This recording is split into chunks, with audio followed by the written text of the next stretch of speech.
Richard McDonough? Yes, Your Honor, I would request that this case be called last. There we are. As it will be quite lengthy, I still would request it be called last. It can be called right now. I'm here. Well, that's what I'm doing, is I'm calling it. Cindy Peart? 16 PO 0022.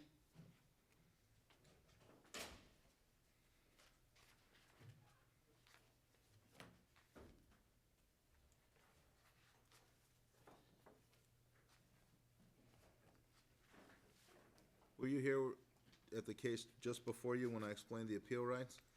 Pardon me? No, I didn't. All right. I said this is a court of record. That's the reason for all the microphones and the cameras, okay?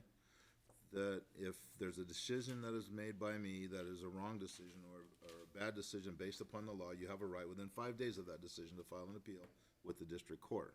That does not mean there will be a new hearing at the district court level if you file an appeal. They will merely review the record that is made here today and determine whether or not my decision was correct or incorrect. You understand? Okay. Are you ready to proceed? Yes. Are you ready to proceed? Yes. Going to swear them in? Please stand and raise your right hand. Do you solemnly swear that the testimony you're about to give shall be the truth, the whole truth, and nothing but the truth, so help you God? Yes, I do. I do. Thank you.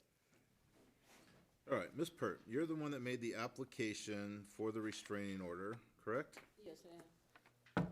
And since the restraining order was granted and placed into effect, has there been any other change in circumstances or any other incidences that have happened that the court needs to be aware of?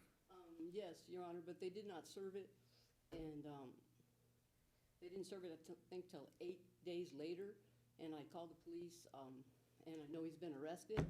I didn't get any incident numbers, and he was actually caught in my yard. 2 neighbors called the police, called the sheriff's office with a gun, a silencer, and then he actually went to go get another silencer. They arrested him, and he said she has cameras. They had him in handcuffs. He thought he was a peace officer. There was a lot of crazy stuff. I've been stalked by this man for years. I have to say that maybe I filed a false restraining order. I did know him, and he knows I know him, and he's hurt me before. I have no problem living by him until he does whatever he has to do. I've called the police on him before for making drugs, and whatever, a policeman came on 12/28, and I've been through hell, living hell since then. I've known him since I was 6 years old. My half-cousin was married to him. And I'm sorry, I have been through living hell because of him, and he's been through living hell in his life. And if you want to not extend it, it's fine. I don't have no problem living with him next to me. But I'm afraid he'll probably go one day. He's had one hell of a life. I went on one vacation, and it was in hell. I sit in the back seat of his car from Wampo, California to Utah, and my dad came to get me. There's a lot more to this man. I feel sorry for him. If I had his parents, I would have killed him, because they're not his parents. Well, And I'm sorry, this restraining order, he's had audios and everything, and they've been stalking me. He's a DJ. I mean, like I said, it's fine right now, but I'm just, one day I know he will go, I live there first. what do you mean you know he'll go? What do you mean by that statement? Probably move, or I'll go, I'll move. I asked, I didn't even know how to get a mental evaluation on him. I kept asking the policeman, and I didn't know I could call you. He was arrested, I think because my friend was out there, and he said, somebody ought to put a cap in that bitch. I woke up and I said, Richard, will you shut the if you don't shut the F up, I'm gonna take 5 years out of my life. This guy's crazy, Your Honor. He's been out there yelling things like, just stuff. He's been eavesdropping on me. He's got bugs in my house. He's been eavesdropping, telling me about things that I would do only in my house. And I don't got the neighbors here. The neighbors were called, I guess, by one policeman, and they said that they slept through the night. But I got a feeling they didn't sleep through the night. They told the truth. This guy, he's whacked out. And if you want to take me to a mental evaluation for 36 hours, or 3 days, I don't care. At least I get some sleep. I'm sorry, I'm upset. It's just one person after another comes after me.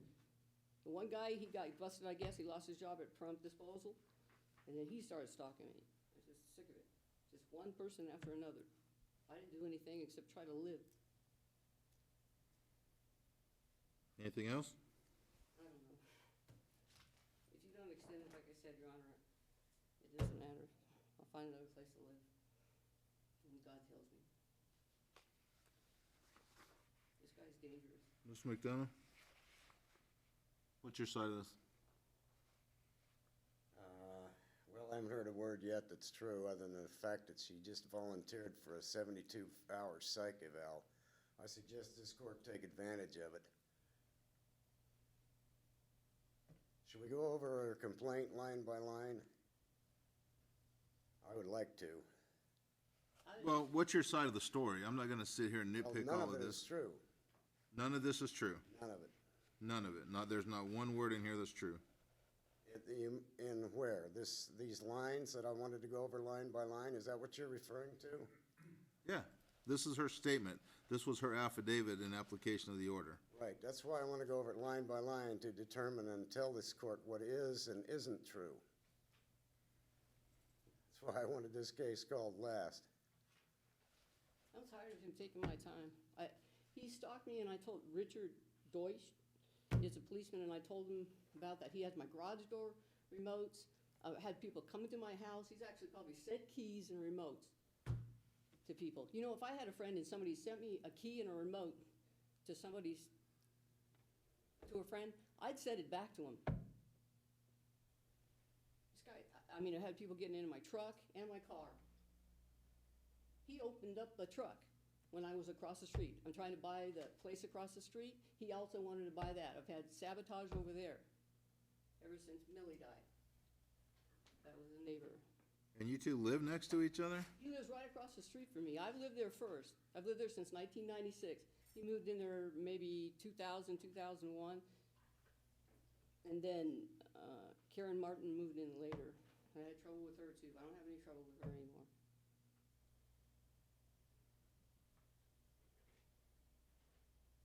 I write a book one day. Oh, what a coincidence. This guy has got me so upset.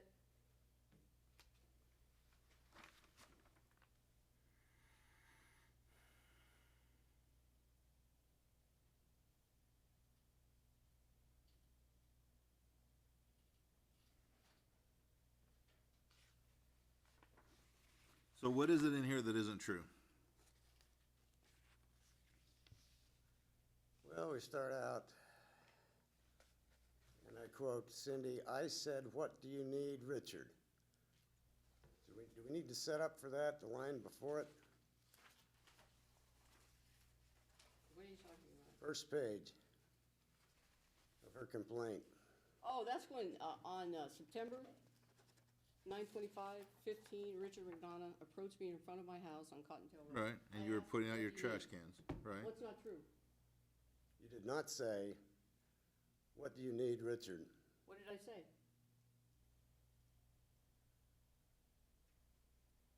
Probably go to hell, if I remember No, right. I did not say go to hell. I walked up to him, I was taking out my trash, and I said, what do you need, Richard? And he said what I put in there.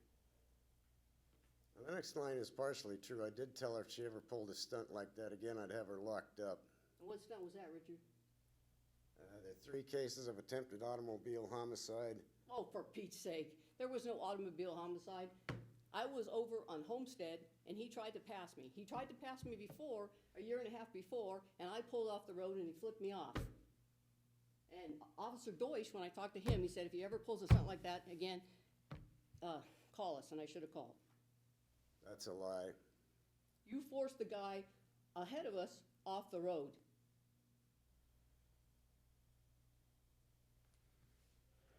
Okay, so you started out by saying that you didn't say that, or that there should have been something in there before that, and then just now when we talked about it, you said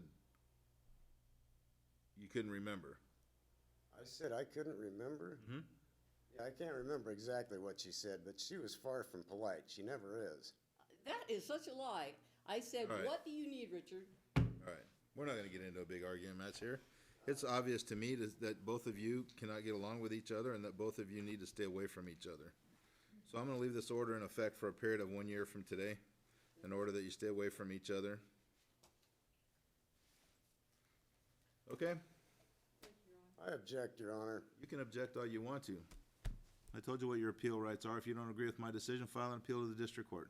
Very well. Okay? It's pretty obvious to me that you two can't even sit in the same room together, let alone living across the street from each other. According to her, we can't. Who lived there first? Hey, stop. We're done. Tell them what the place you lived.